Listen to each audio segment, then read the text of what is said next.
हजरत उमर बिन अब्दुल अजीज, Iraq में रहने वाली एक औरत थी। उस औरत का खामद फौत हो गया तो 5 बच्चियां यतीम थी। वो इराक से चली और जनाब उमर बिन अब्दुल अजीज के पास आई कि आप मेरी बच्चियों का वजीफा लगा दें।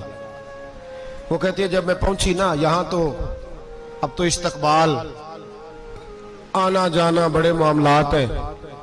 अब तो बच्ची की बारात आए और 5, 7, 10, 20 लोग दरवाजे पे खड़े ना हो तो बारात नाराज हो जाती है। कहते हमारा इस्तकबाल ही किसी ने नहीं किया। तो इस्तकबाल तो अब इस तरह है जिस तरह नशा नहीं होता, ये इस्तकबाल की हालत है, अमीरों से लेके गरीबों तक। मुझे पूछा ही नहीं किसी ने, कुर्सी नहीं दी, आगे नहीं बिठाया। अब ये वाला मामला है।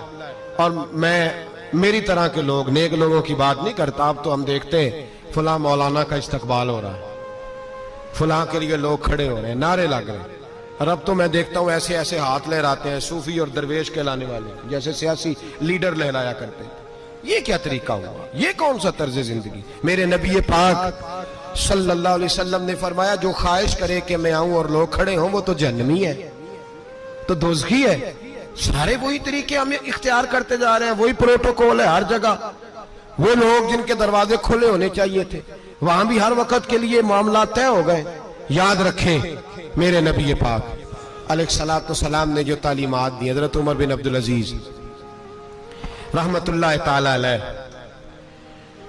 औरत कहती है मैं पहुंच गई, मैंने लोगों से पूछा घर कहाँ है, तो कहा वो जहां बोरी लटक रही है ना बाहर, टाट का पर्दा लगा हुआ है, वो हजरत उमर बिन अब्दुल अजीज का घर है। कहती है मैं दरवाजे पे दस्तक दी, एक औरत ने दरवाजा खोला तो मुझे बीबी जान के अंदर बुलाया। तो उनके घर के अंदर जब मैं दाखिल हुई तो बड़ा सारा सेन था, एक तानिम कुआं लगा था, एक तरफ एक बड़ा दरख्त था और एक छोटा सा बनाई हुई थी जगह बर्तन धोने के लिए। और बीबी ना बर्तनों को मिट्टी लगा के साबुन लगा के बैठी हुई थी, काम कर रही थी वो औरत। मुझे उसने दरख्त के नीचे बिठाया, पानी पिलाया।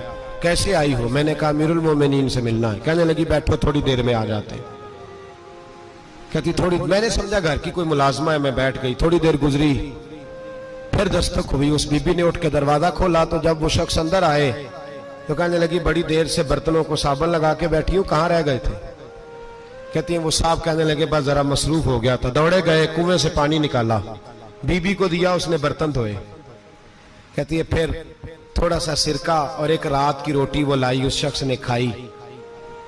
मैंने कहा कि ये दोनों घर के मुलाजम हैं, मियां बीवी काम करते हैं। जब वो खाना खा चुके तो वो औरत मेरे पास आई, कहने लगी उठ के मिल लो अमीरुल मोमिनीन से।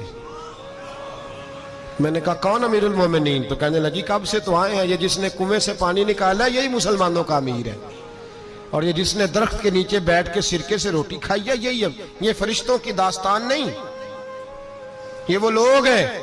मैं रात को भी कह रहा था एक जगह पे कि ये लोग जो है ना जिनका आप रोज शिकवा करते हैं हुकूमतें बड़ी खराब हैं, ये कोई नहीं खराब, बिल्कुल खराब नहीं। जितने सियासी लीडर हैं सारे सही हैं। खराब वो लोग हैं जो इन्हें वोट दे के लीडर बनाते हैं, बिल्कुल खराब नहीं। मैं तो इनके हक में होता जा रहा। नाराज हो गए ना आप लोग? अल्लाह करे तुसी हो जाओ तो अगले इलेक्शन से सियाने भी हो जाओ, आमीन तो कह दे। मैंने कोई मशवरा नहीं देना इसलिए कि मेरी नजर में कोई ऐसा शख्स नहीं जिसके लिए मैं आपसे कह सकूं कि वोट दें। और हम तो ऐसी बात करें तो कई लोग नाराज होकर चले जाते हैं, लेकिन कोई परवाह नहीं, इसलिए कि ये दीन मेरे नबी पाक का दीन सिर्फ मस्जिद का दीन नहीं।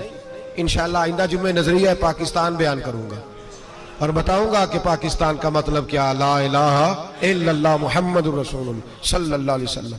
हुजूर का जो कुरान नाफज होगा मस्जिद में, वो कुरान कचहरी में भी नाफज होगा इंशाअल्लाह। और वो कुरान नाफज होने आया है, असेंबलियों में वही कुरान नाफज होगा इंशाअल्लाह। और यही चिराग जलेगा तो रोशनी होगी। बयान करेंगे और डट के बयान करेंगे, आपको बताएंगे।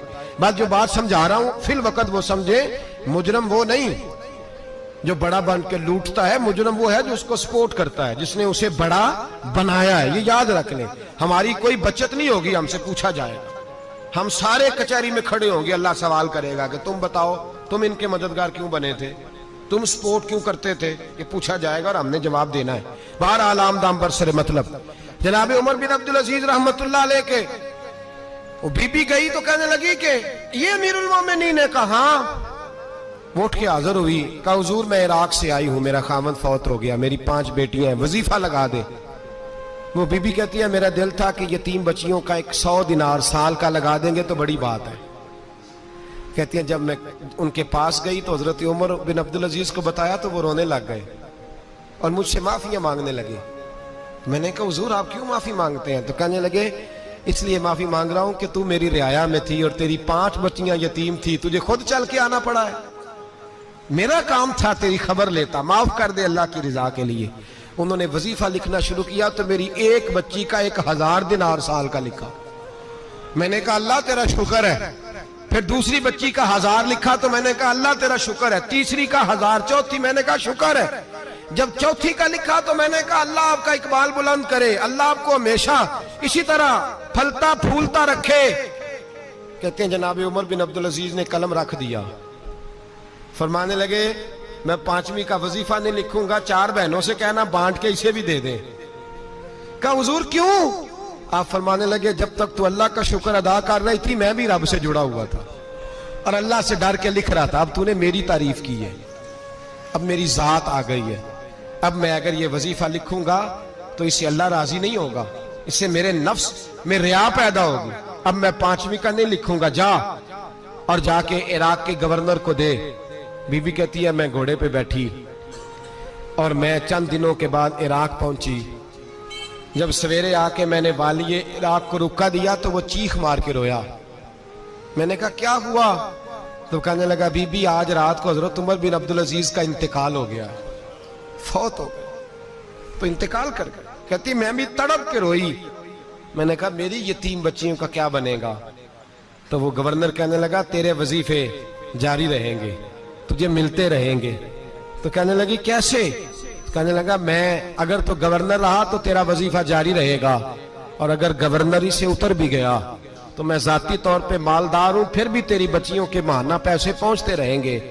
मैंने कहा तू क्यों देगा? कहती है वो रो पड़ा। कहने लगा अगर अमीर हजरत उमर बिन अब्दुल अजीज जैसे हो तो फिर अल्लाह गवर्नरों के दिलों में भी रहम डाल दिया करता है, फिर मेरे जैसे लोगों को भी वो बदल देता है। हजरत उमर बिन अब्दुल अजीज घर आए, 3 बेटियां थी। एक को आवाज दी, वो आई तो उसने मुंह पे हाथ रखा है।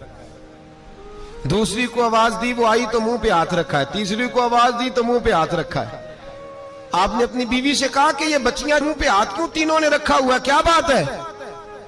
तो बीबी रो पड़ी, कहने लगी 4 दिन हो गए मेरी बेटियां प्यार से रोटी खा रही हैं, 4 दिन हो गए, उनके मुंह से बदबू आती है इसलिए वो आपके सामने आती हैं तो मुंह पे हाथ रख लेती हैं 4 दिनों से।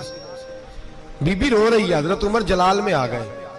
आप फरमाने लगे तू ये रो रही है, तू रोई है, तूने मेरे घर में रह के अल्लाह की नाशुक्री की है, तू शुक्र अदा नहीं करती कि 3 वक्त प्याज और रोटी तुझे घर की 4 दीवारी के अंदर मिल जाता?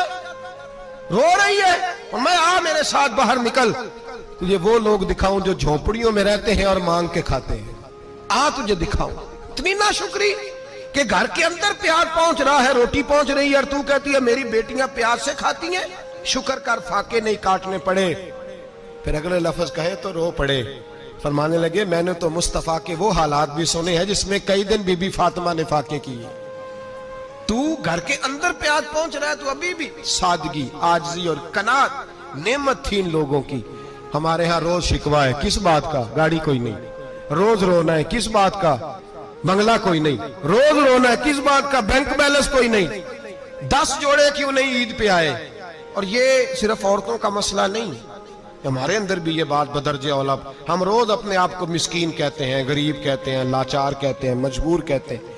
कभी देखो जो झोंपड़ियों में रहते हैं, कभी पलट के देखो लोगों की तरफ जो पैदा हुए तो आंखें कोई नहीं थी, हाथ कोई नहीं थे, पैर कोई नहीं थे।